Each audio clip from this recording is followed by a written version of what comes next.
Kaya naman pala kinakabahan si Dane sa kanya. Napaka-direkta ng babaeng ito, hindi man lang nagdalawang isip. Sa sandaling yon, biglang sumulpot si Layla habang si Sylvia ay nasa kalagitnaan pa ng pakikipagkamay kay Dane. Hindi nakakapagtaka na nagulat si Sylvia nang makita ang posibleng karibal, samantalang si Layla ay tila nagbabato ng mga tingin na parang patalim kay Dane, gustong malaman kung sino ang babaeng ito. Nakilala agad ni Sylvia si Layla at binati ito ng mainit, ipinakilala ang sarili bilang panganay na anak na babae ni Baron Open. Sinubukan ni Layla na tumugon ng magalang, ngunit halatang galit siya, kahit pa sinasabi niyang ikinatutuwa niyang makilala si Sylvia. Nagpalitan ang dalawang babae ng mga ngiti na halos nagpapakita ng intensyong pumatay. Habang pinapanood sila, naalala ni Dane ang isang familiar na eksena, na katulad ito sa mga kapatid niyang mga babae, at nasambit na lang niya sa kanyang isip na nakakatakot talaga ang mga babae. Sa huli, hinayla ni Layla ang kamay niya at sinabi na hiramin niya muna si Dane dahil may usapan sila. Binigyan siya nito ng masamang tingin at tinanong kung naaalala pa niya ang kanilang plano. Siyempre, walang kaalam-alam si Dane sa sinasabi nito. Pero pumayag pa rin siya at humingi ng paumanhin kay Sylvia. At nangakong mag-uusap silang muli sa susunod, pinilit ni Sylvia na ngumiti at sinabing mag-uusap nga talaga sila. Habang hinihila siya palayo ni Layla, hindi maiwasan ni Sylvia na mainis sa babaeng basta nalang kinuha si Dane sa harapan niya. Si Layla naman ay hindi pa rin nakakapagpigil. Inis na inis sa kapangahasan ng babaeng iyon na kinukuha si Dane mula sa kanya. Nakaramdam si Dane ng kaba sa matalim na tingin ni Layla. Iniisip niya na kahit ang minamahal na anak ng Baron, na pangalawa sa pinakamakapangyarihan sa kabisera pagkatapos ng emperador, ay walang laban sa batang babae ng silanganing Duke Theron, kaya hindi na nakakagulat na sumuko na lang si Sylvia. Pagkalabas nila ni Layla, sinimulan siya nitong tanungin tungkol sa ugnayan niya kay Sylvia. Tinanong niya kung may posibilidad bang ma-engage siya kay Sylvia, pero agad itong tinanggi ni Dane at sinabing nagbatian lang sila. Biglang sumaya si Layla sa narinig, at napansin ni Dane ang biglang pagbabago ng mood nito. Matapos maglakad ng kaunti, nakarating din sila sa lihim na lugar na si Dane lang ang nakakaalam, kumpiyansa siyang walang makakagambala sa kanila dito. Pagpasok nila sa lugar, tuwang-tuwa si Layla at nagsimulang sumayaw sa Golek, natutuwa sa ganda ng tanawin, natuwa rin siya na walang makakaalam kahit anuman ang gawin nila doon. Sumang-ayon si Dane, sinasabing tama siya, napakagandang lugar ito para mag-ensayo. Bago sila magsimula ng pagsasanay, tinanong niya si Layla kung naramdaman na ba niya ang mana. Inamin ni Layla na kaunti lang ang naramdaman niya, hindi sapat para makabuo ng mana core. Sinabi niyang sinubukan niyang humigop ng mana sa pamamagitan ng paghinga. Naalala ni Dane na hindi pa siya nasa emission stage. Natutunan niya ang mana sa battlefield, kaya't humanga siya na tinuturo ito sa isang House of Theron. Nagpasya siyang magsimula sa mas simpleng bagay at sinabi sa kanya na ang unang hakbang ay maramdaman ang mana na pumapasok sa katawan. Medyo nalito si Layla sa sinabi, kaya ipinaliwanag ni Dane na kung gusto niyang maglabas ng mana mula sa katawan, kailangan niyang matutong kontrolin muna ang mana sa loob niya. Ang pinakamahalagang bahagi ay ang imahinasyon. Inutusan niya si Layla na ipikit ang mga mata at isipin ang mana na umiikot sa loob niya. Pagkatapos ng ilang sandali, sinubukan niyang gawin ito pero wala talagang nangyari. Nakita ni Dane sa mukha niya na hindi pa niya lubos na naintindihan ang mga instruksyon. Muling sinubukan ni Layla, ngunit wala pa ring nangyari. Naiinis na siya at nagtanong kay Dane kung bakit hindi ito gumagana. Pinakalma siya ni Dane, sinabing normal lang ito para sa unang beses, at hiniling na mag-focus siyang muli. Samantala, palihim na sumisilip si Count Sri sa dalawa. Hindi niya maiwasang maging proud na ang anak niya ay nagtuturo na kahit na bata pa. Pakiramdam niya ay lumaki na talaga si Dane. Biglang sumulpot si Duke Theron sa tabi ni Count Suggrace at tinanong siya kung ano ang ginagawa niya roon. Halos mapalundag si Count Suggrace sa biglaang tanong, pero mabilis siyang sinabihan ng Duke na huwag magulat. Tinanong siya ng Duke kung nanunood siya ng dalawang magkasintahang nag-e-enjoy sa oras na magkasama. Napataas ng kilay si Count Suggrace at tinanong kung ano ang ibig sabihin ng Duke sa magkasintahan, at paano rin ito nakarating doon. Tumawa ang duke sa ideya na nagtatago si Count doon at pinaalalahanan siyang medyo palpak ang pagtatago niya, lalo pat ang asawa niya ay ang maalamat na asasin ng imperyo. Wala nang masabi si Count Sri matapos mahuli sa akto, habang pilyong pinapagalitan siya ng duke, sinasabing kapag ang may-ari ng kastilyo ay nanghihimasok sa mga bagay ng iba, baka masabi ng tao na hindi ito maganda. Natural lang na mainis ang mapagmahal na ama at depensibong sinabing sinusundan lang niya ang anak niya. Tumawa ang duke sa narinig at sinabing sinusundan lang din niya ang anak niyang babae. Lumalabas na pareho lang pala ang dalawang amang ito, nakatayo silang magkatabi na parang mga binatilyong nanghihimasok, tila naninilip sa mga anak nila na parang mga estudyanteng nagnanakaw ng tingin sa labas ng paaralan. Samantala, bumalik tayo sa mga bata. Binuksan ni Dane ang kanyang dimensional pouch, at labis na humanga si Layla na mayroon na siyang ganitong gamit. Binanggit ni Dane na ginawa ito ng nakatatanda niyang kapatid at ibinigay bilang regalo kamakailan. Nagsimulang magselos si Layla, hindi tulad ni Dane, huminto na ang atensyon ng mga kuya niya sa kanya nang pumasok sila sa akademya. Kinuha ni Dane ang isang salamin mula sa pouch at tinanong siya ng dalaga kung ano ang gagawin nila rito. Ipinaliwanag niya na dinala niya ito sakaling makatulong ito. Mas madali kasing isipin ang isang bagay kapag nakatingin sa salamin kaysa umasa lamang sa imahinasyon. Sinabi niya sa curious na dalaga na tumayo sa harap ng salamin upang makita niya ng buo ang sarili. Agad pamwesto si Layla sa harap ng salamin at seryosong sinubukang muli ang kanyang pagsasanay. Huminga siya ng malalim habang ang dalawang mapagmahal na ama ay tahimik na umupo sa lupa, parang mga batang nakikisilip. Hindi mapigil ang banggitin ng duke na mukhang nagugustuhan ni Layla si Dane. Tinanong ni Arkan kung totoo ba yon, at ipinaliwanag ng duke na oo, dahil hindi karaniwan para kay Layla ang makipagkasundo ng ganoon kabilis sa iba. Tinanong ni Arkan kung yun nga ba talaga ang kaso, dahil parang masayahing bata naman si Layla.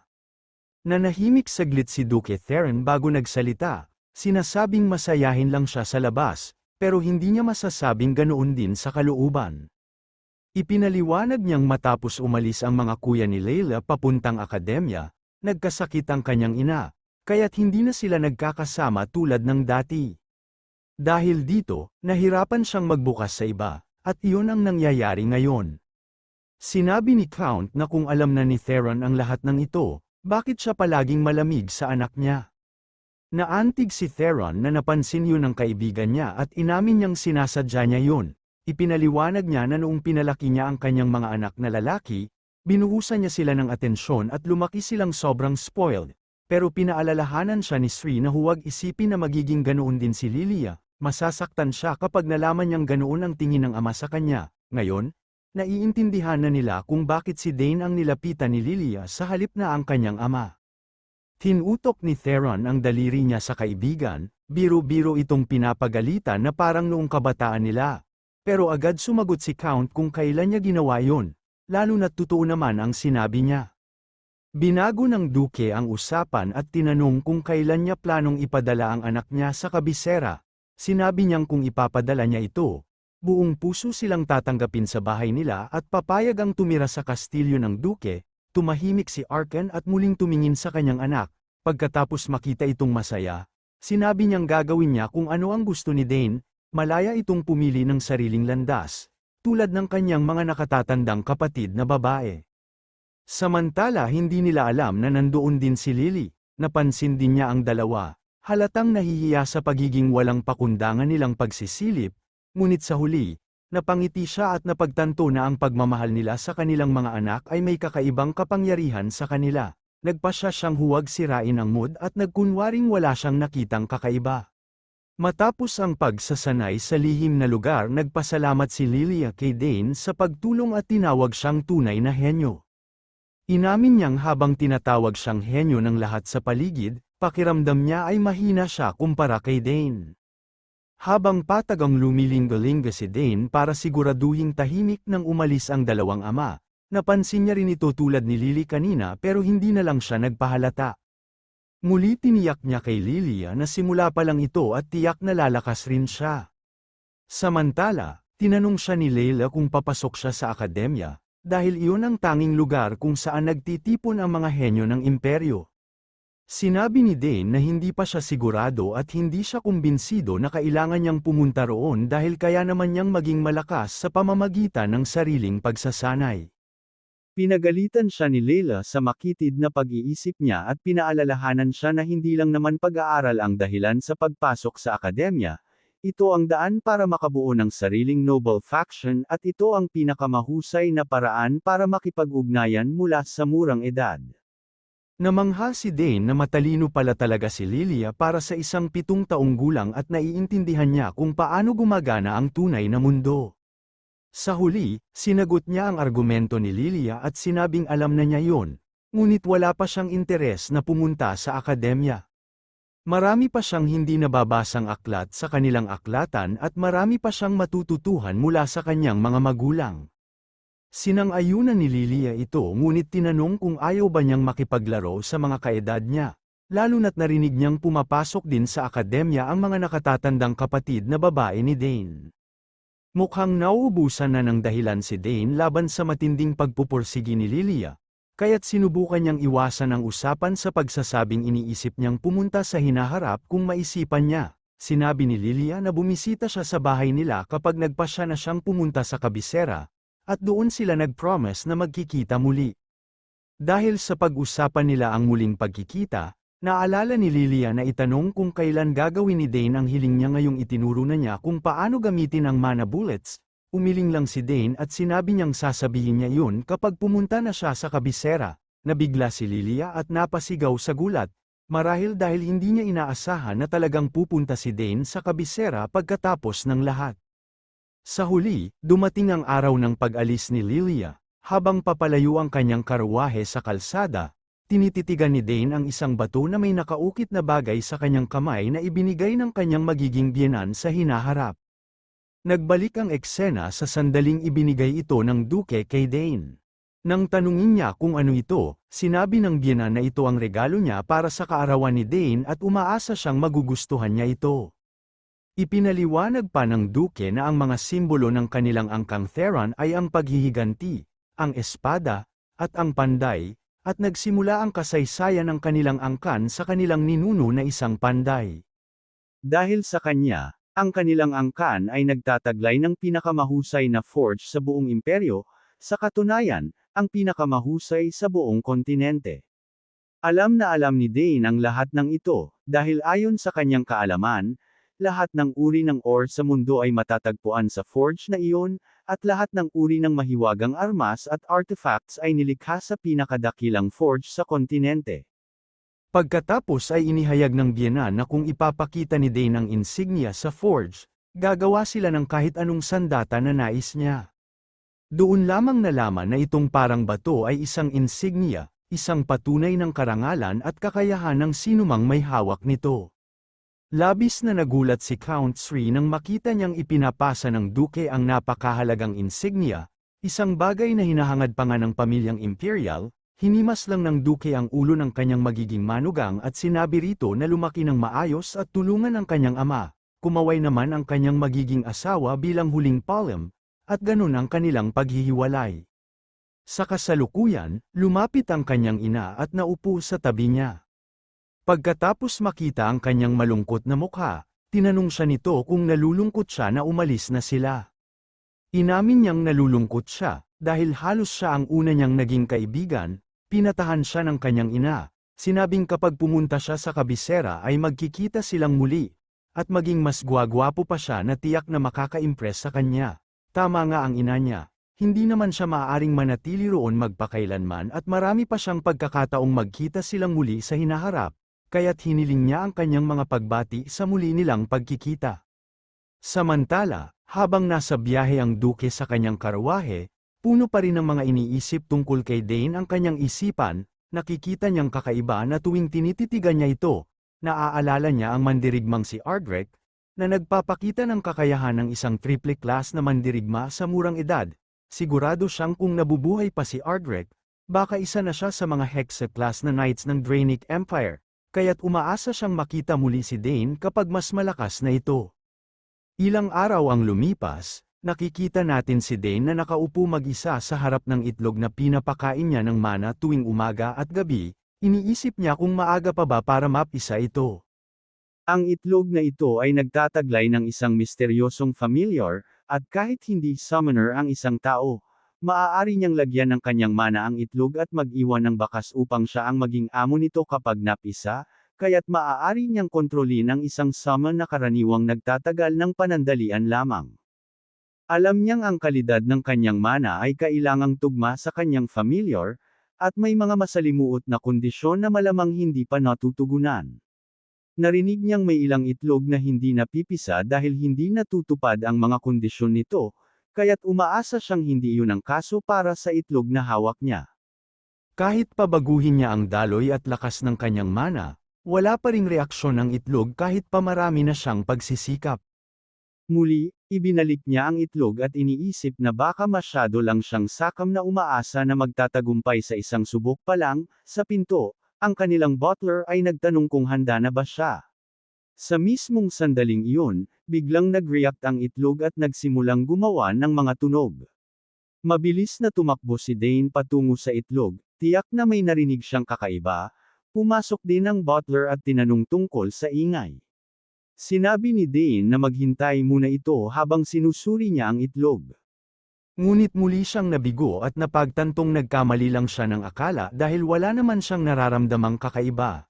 Tinanong ng butler kung nagpakita ng reaksyon ng itlog, ngunit sinagot ni Dane na wala, at malamang na na-misinterpret niya lang ito. Sa huli, napagpasyahan niyang pumunta sa training hall, nagsimula siyang magsanay ng kanyang kakayahan sa espada.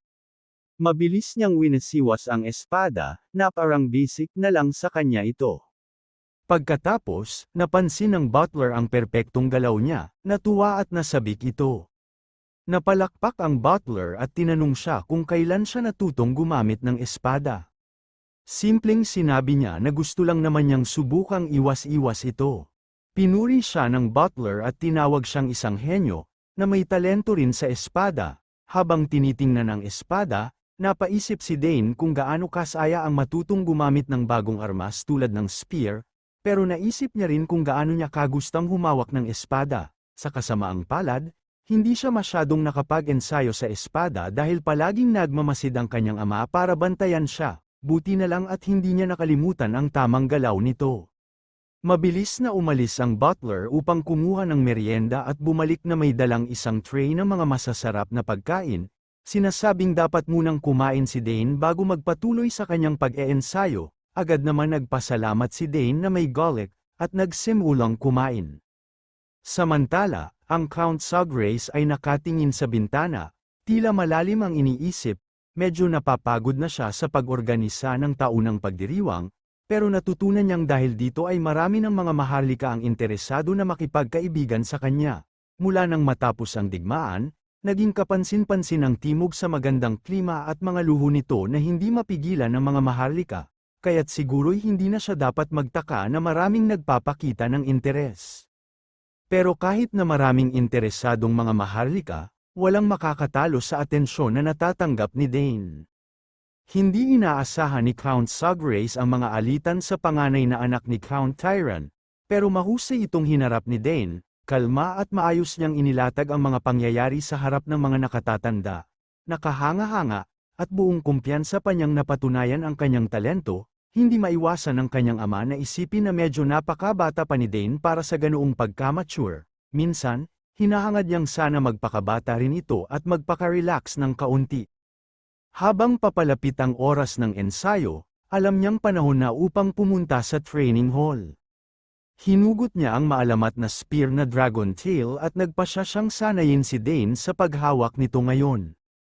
Ngunit pagkapasok niya sa lugar dala ang spear, bigla siyang natigilan nang makita si Dane na gumagamit ng espada.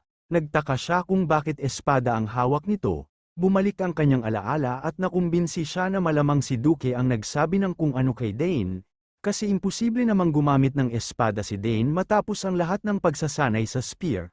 Tumayo lang siya doon, pinapanood ang kanyang anak habang nagpapakita ng mga kahangahangang galaw gamit ang espada.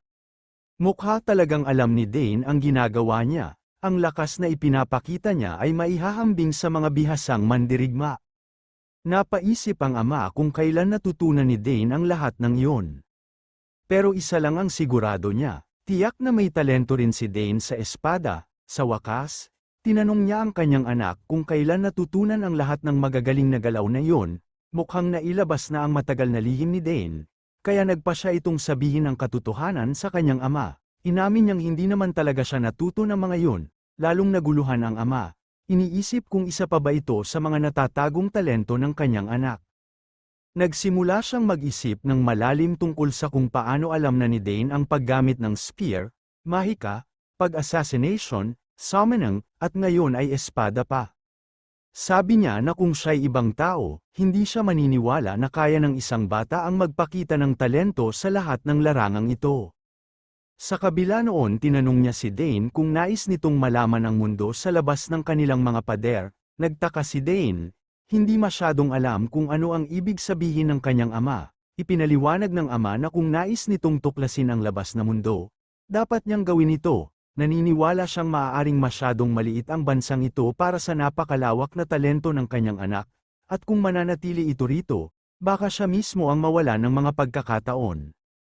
Naramdaman ni Dane ang lungkot nang maunawaan niyang tanggap na ng kanyang ama na hindi niya hawak magpakailanman ang kanyang anak. Kaya sinabi niya na masaya siyang matutunan ang tungkol sa mundo sa labas. Ngumiti ang ama sa narinig at mabilis na dumiretso sa punto, sinabing oras na para ihanda ang kanyang anak na harapin ang tunay na mundo. Inamin niya na may halong saya at lungkot na makita ang kanyang anak na aalis. Pero alam niyang kailangang igalang ang mga kagustuhan ni Dane. Pagkatapos, binaba niya ang spear at sinabing may dala siyang espesyal ngayon. Hindi nagtagal at napagtanto ni Dane kung ano yun, nilinaw ng kanyang ama ang anumang natitirang pag-aalinlangan sa pamamagitan ng pagpapaalala na ito ang Dragon Tail, ang spear na tumugon sa kanya noong una niyang kaarawan. Iniunat ng ama ang kanyang kamay, hinihikayat si Dane na kunin ito. Nang hawakan ni Dane ang spear, agad itong nag-react at naramdaman niya ang napakalakas na daloy ng enerhiya sa sandata. Napatawa ang kanyang ama, sinabing mas malakas ang reaksyon nito ngayon kaysa noong 1 taong gulang pa lamang siya at sino ba ang magtataka roon. Pagkatapos, buong pagmamalaking sinabi ng ama na balak niyang sanayin si Dane na maging bihasa sa spear bago ito lumabas sa mundo, kaya dapat siyang maging handa. Nangako siya kay Dane na balang araw ay magiging kanya ang Dragon Tail, ngunit una, kailangan niyang lumakas ng sapat upang gamitin ito ng may dangal. Buong pananabik na nangako si Dane na magtatrabaho siya ng mabuti at papahalagahan ang mga turo ng kanyang ama. Sa huli, malakas na tumawa si Arkan at inaasahan na niya ito sa kanyang anak. Pagbalik sa silid ng ating bida puno ng mga tanong at pananabik tungkol sa labas ng kanilang mundo. Matagal na siyang naging interesado rito, kahit noong mga mahabang araw niya sa larangan ng digmaan bilang sundalo. Ang tanging alam niya ay ang digmaan, ang pagtayo ng kampo, paglilinis ng mga sandata, pagkain ng walang lasa na pagkain, at paghahanda para sa susunod na labanan. Para makaalis, ang natitira lang niyang pagpipilian ay matapos ang digmaan o kaya'y mamatay sa laban. Sa totoo lang, pakiramdam niya noon na iyon lang ang mga pagpipilian niya. Pero ngayon, may pagkakataon siyang mabuhay ng normal, at hindi niya lubos maisip kung ano ang magiging buhay sa labas ng larangan ng digmaan. Bilang Dane, alam niyang kailangan niyang yakapin ang pagkakataong ito. Wala siyang ideya kung paano magagamit ang kanyang mga kakayahan, paano siya tatanggapin ng mundo, o kung ano ang maaari niyang marating doon. Pero sa unang pagkakataon, may tsansa siyang maglakbay, mag-explore, at maabot ang anumang mithiin niya. Sa simula, ang nais lang niya ay manatili at tamasahin ang init ng lugar na ito, pero dahil sa tanong ng kanyang ama, nagbago ang kanyang isip at napagpasyahan niyang lumabas at tuklasin ang mundo. Excited siya sa kanyang pasyang ito. Habang malalim siyang nag-iisip, biglang pumasok ang kanyang ina sa kanyang silid, na ikinagulat niya. Tinanong niya kung kailan siya pumasok, at sinagot siya ng kanyang ina, na isa ring bihasang asasin, na sobrang lalim ng iniisip niya kaya hindi niya narinig ang kanyang pagkatok.